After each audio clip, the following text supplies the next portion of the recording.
In this video, how to fix Fortnite stuck on loading screen on your Windows. So first you need to open the Epic Games and go to Fortnite and click the manage and verify it.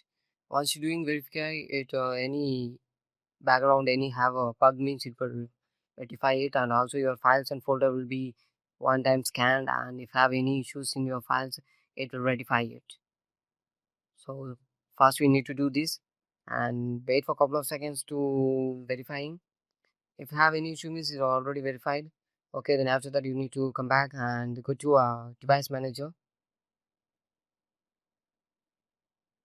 Once you click this page will appear in this. Go to display adapters and you need to update the drivers. Sometimes the update will also causes issues. You need to update the drivers. So you can specifically update which drivers you are using.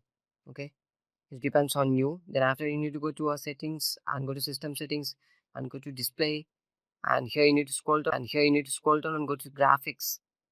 In this graphics, check advanced graphics settings. The hardware acceleration GPU should be turned on. The variable refresh rate should be turned on. After that, you need to scroll down and check the Fortnite is available or not. If available, you need to give high performance. And if it's not available, you can need to add by using add desktop app.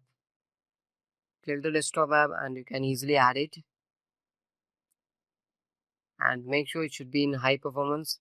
If you once you click this pop-up will appear. In this you can select the Fortnite or else in go back and open the file location and click Epic Games and go to Fortnite and go to Fortnite game binary and Win64 and scroll down. You have the Fortnite. Copy the address and paste the address here. Then you can easily get the Fortnite. Then you can add it. So it's easy method. So once added, you can change it to high preference. After that, go to Windows update and you need to check for update. And after go to run and go to local app data.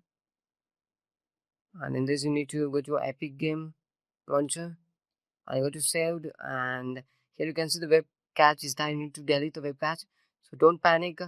It will not delete your files or folders. It's only delete the caches. If it's not deleting means you need to go to task manager and end the background task Epic Games or Fortnite which are running, and after that you can try again. It's working. So this is how to fix the issues.